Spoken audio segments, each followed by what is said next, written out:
읽고 함께 교독하겠습니다. 광야에서 우리 조상들에게 증거의 장막이 있었으니 이것은 모세에게 말씀하신 이가 명하사 그가 본 그 양식대로 만들게 하신 것이라. 우리 조상들이 그것을 받아 하나님이 그들 앞에서 쫓아내신 이방인의 땅을 점령할 때에 여호수아와 함께 가지고 들어가서 다윗 때까지 이르니라. 다윗이 하나님 앞에서 은혜를 받아 야곱의 집을 위하여 하나님의 처소를 준비하게 하여 달라고 하더니 솔로몬이 그를 위하여 집을 지었느니라. 그러나 지극히 높으신 이는 손으로 지은 곳에 계시지 아니하시나니 선지자가 말한 바 이르시되 하늘은 나의 보좌요 땅은 나의 발등상이니 너희가 나를 위하여 무슨 집을 짓겠으며 나의 안식할 처소가 어디냐. 이 모든 것이 다 내 손으로 지은 것이 아니냐 함과 같으니라. 목이 곧고 함과 귀에 할례를 받지 못한 사람들아 너희도 너희 조상과 같이 항상 성령을 거스르는도다. 너희 조상들이 선지자들 중에 누구를 박해하지 아니하였느냐. 의인이 오시리라 예고한 자들을 그들이 죽였고 이제 너희는 그 의인을 잡아준 자요 살인한 자가 되나니. 다 함께 읽겠습니다. 너희는 천사가 전한 율법을 받고도 지키지 아니하였도다 하니라. 아멘. 스데반이 고소당한 이유가 두 가지였습니다. 첫째는 신성 모독이었습니다. 즉 모세에 대한 모독과 그리고 하나님에 대한 모독이었습니다.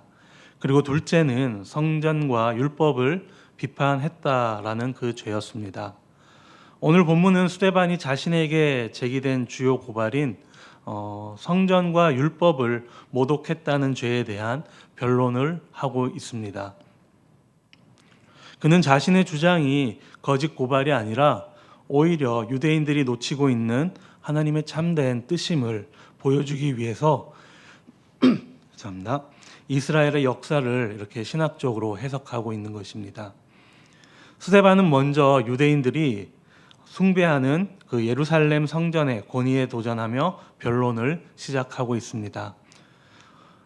44절 말씀에 보게 되면은 우리 조상들에게 증거한 장막이 나옵니다. 이 말은 즉 성막은 솔로몬이 성전을 건축하기 전에 이스라엘 사람들이 사용했던 이동 예배 처소였던 그 이동식 성소를 이야기하는 것이었습니다. 이 성전 건축에 대한 그 소개가 출애굽기에 보면은 자세하게 명시되어 있습니다. 성막은 하나님께서 예배하는 장소로 본래 하나님이 모세에게 보여주신 양식을 따라서 만든 것임을 밝히면서 성막이 단순히 사람이 만든 것이 아님을 분명하게 변론하고 있는 것입니다. 이렇게 하나님의 설계도에 따라 매우 정밀하고 세밀하게 제작된 것이 바로 이 이동식 성막이었습니다. 그 내용을 잠깐 살펴보게 되면 이렇습니다. 하나님께서는 시내산에서 모세에게 장막의 모든 구조와 재료 그리고 기물에 대한 상세한 설계도를 주셨습니다. 보여주신 것입니다.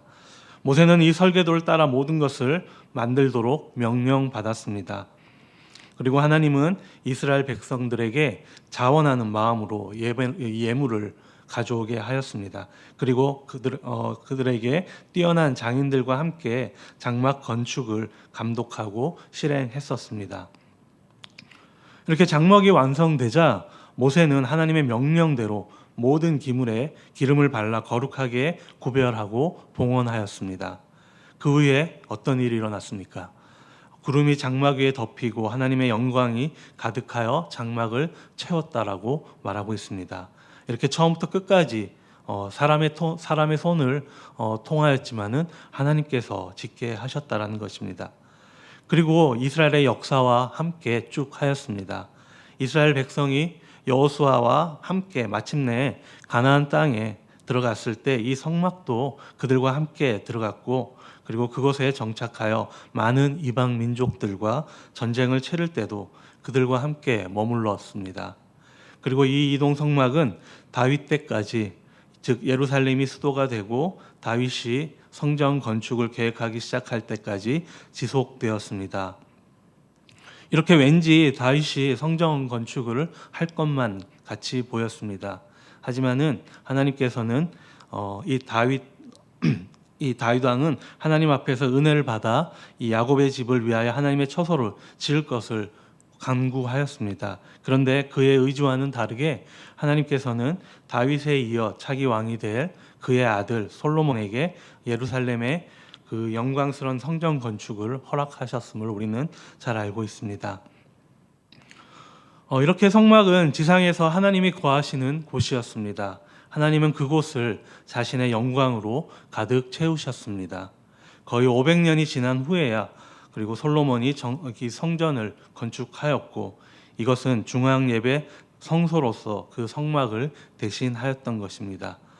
이때도 역시 하나님은 성전에 그의 영광으로, 성전을 그의 영광으로 가득 채우셨다라고 성경은 말씀하고 있습니다.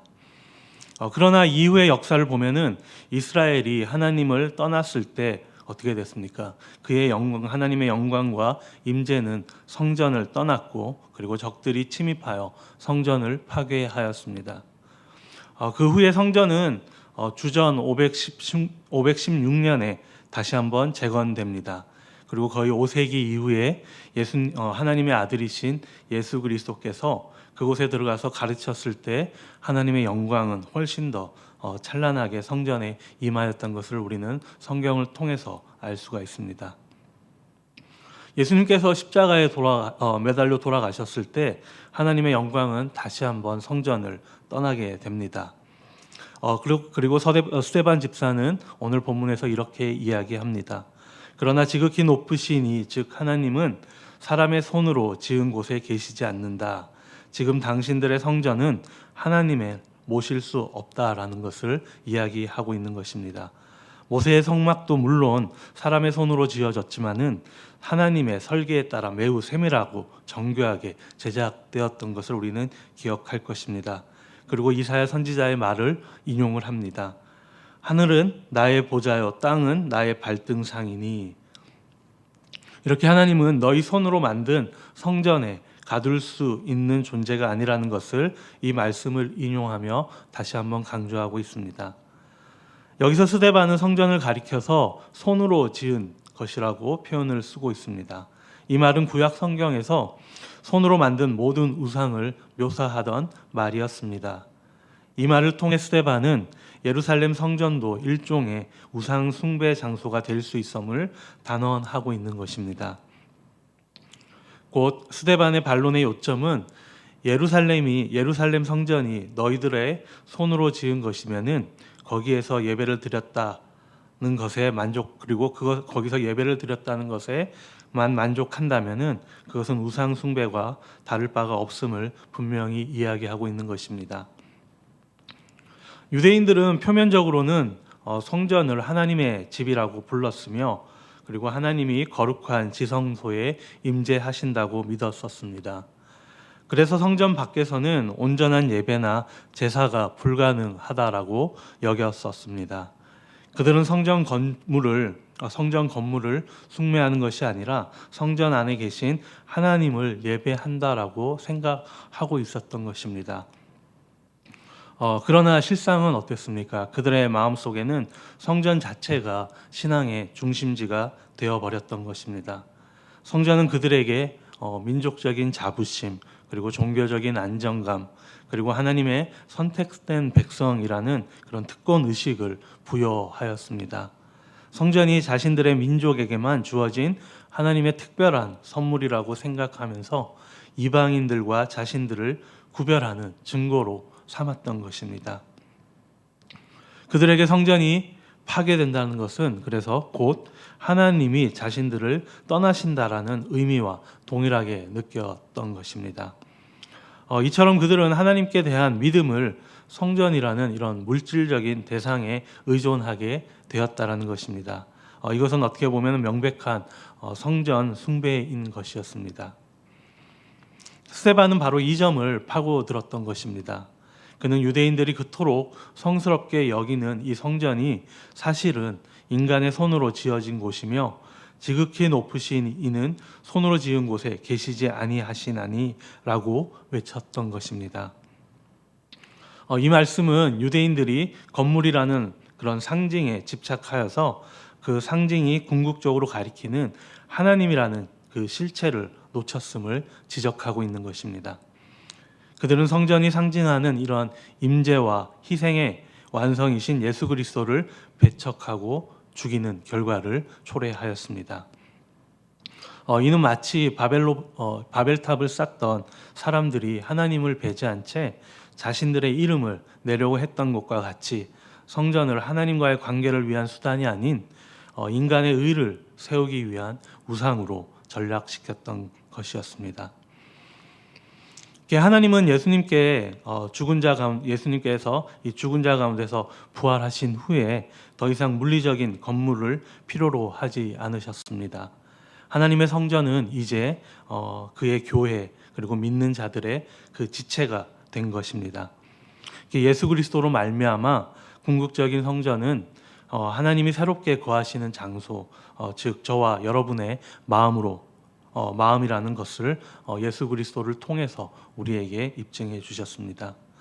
스데반은 이 변론을 통해서 어디서부터 잘못되었는지를 찾고자 하는 것이 아니라 본질을 회복할 것을 우리에게 촉구하고 있는 것입니다.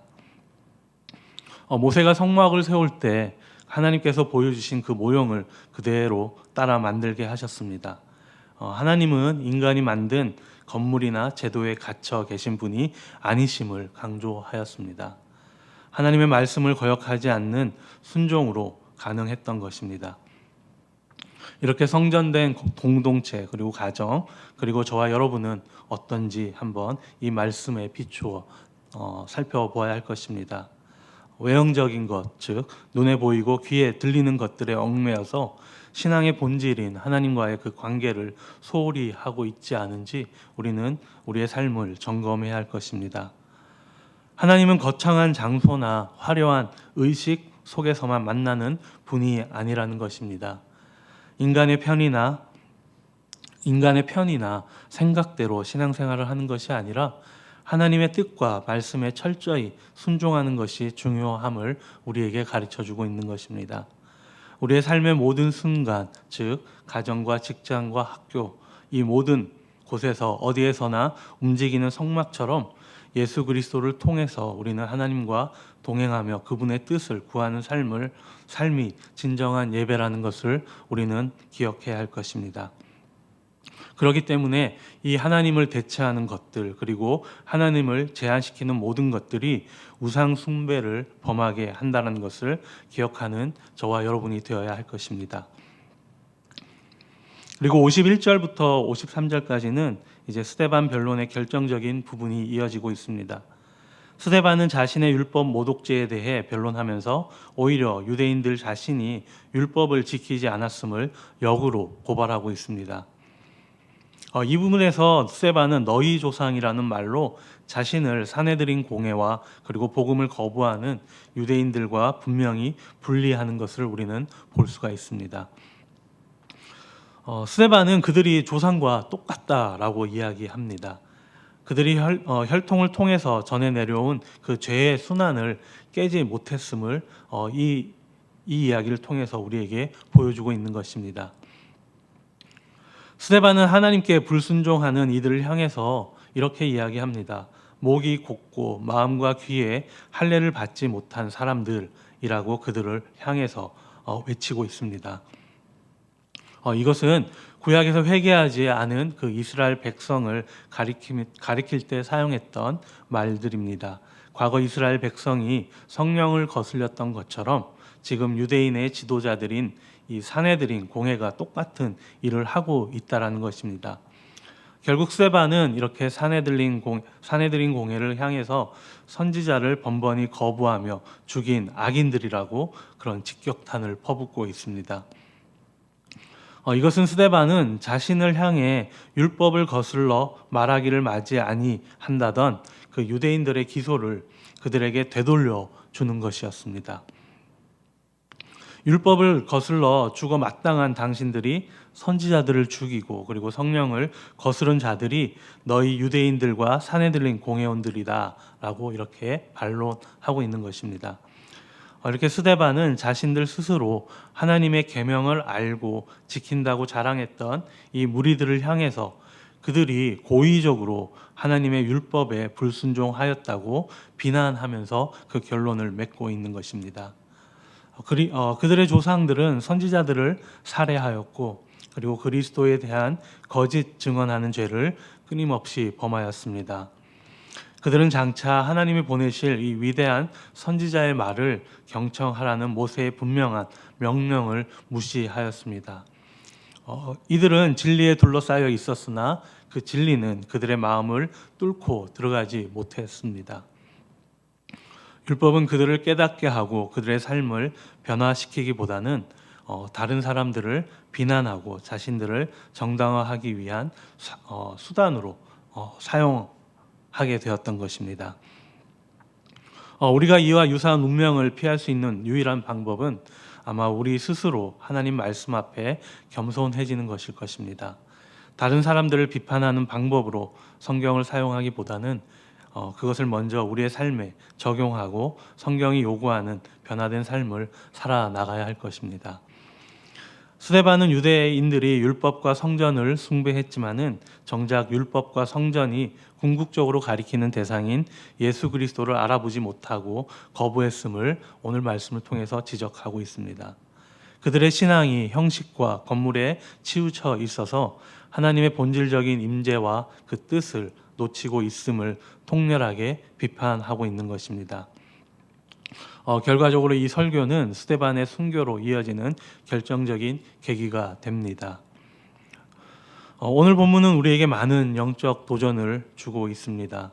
유대인들이 숭배했던 예루살렘 성전은 겉으로는 하나님을 위한 장막의 그런 후계자처럼 보였지만은 그들의 마음 속에는 바벨탑을 쌓던 사람들의 교만과 같은 영적 문제가 있었던 것입니다. 그들은 성전이라는 그 손으로 지은 건물에만 의존하면서 하나님의 말씀과 뜻을 거역하고 잊어버렸던 것입니다. 진정한 신앙은 건물에 있지 않고 그리고 순종을 통해서 하나님과 동행하는 그런 장막의 영성에 있다라는 것을 우리에게 이야기하고 있는 것입니다.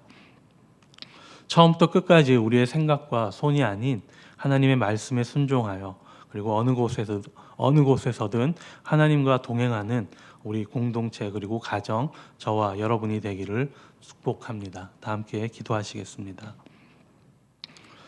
거룩하신 하나님 아버지, 오늘 저희에게 주신 말씀으로 저희들의 삶을 돌아보게 하여 주심에 감사합니다. 스데반의 이 설교를 통해서 저희의 믿음이 형식이 아닌 그 본질을 다시 한번 돌아보게 하시니 감사합니다. 겉으로 보이는 예배당이나 그런 종교적인 행사에 우리의 마음을 빼앗기지 않고 그리고 저희의 삶의 모든 순간이 주님을 향한 진정한 예배가 되기를 소망합니다. 성령님, 저희의 마음을 열어 하나님의 말씀을 온전히 받게 하시고 그리고 세상의 유혹과 교만에 맞서 굳건히 순종하는 삶을 살아갈 수 있도록 인도하여 주시옵소서. 저희의 불순종을 위해 십자가를 지신 예수 그리스도의 사랑에 다시 한번 감사드립니다. 저희 공동체가 주님을 향한 뜨거운 마음으로 가득 차서 세상에 그리스도를 담대히 전하는 살아있는 증거의 장막이 되게 하여 주시옵소서. 이 모든 말씀 예수 그리스도의 이름으로 기도드립니다. 아멘.